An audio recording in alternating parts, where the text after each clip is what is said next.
అర్జెంటుగా రమ్మన్నావంట? అవును మావా, ఎన్నాళ్ళ నుంచి నీ దగ్గర ఒక విషయం దాచాను. కొంపదీసి నువ్వు స్టూడెంట్ కాదా?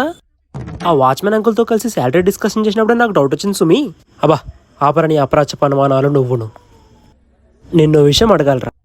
ఏంటి లవ్ ఎట్ ఫస్ట్ సైట్ గురించి నీ ఒపీనియన్ ఏంట్రా? లవ్వా? మనం కూడా లవ్ చేయొచ్చా మావా? మనం ఎందుకు లవ్ చేయకూడదు? అంటే ఇంజనీరింగ్ లైఫ్ చూసుకుంటే M1 M2 ల్యాబ్లు బ్యాక్లాగ్లు ప్రిపరేషన్ ఫ్రస్ట్రేషను ఎంతసేపు దీనికే టైం సరిపోతుంది కదా. లవ్కి టైం ఉందంటావా? ఎగ్జామ్స్ ఏముందిరా, చిట్లు పెట్టి పాస్ అవ్వచ్చు. కానీ ప్రేమ అలా కాదురా. ప్రేమ అంటున్నారు, కొంపదీసి మీరేమన్నా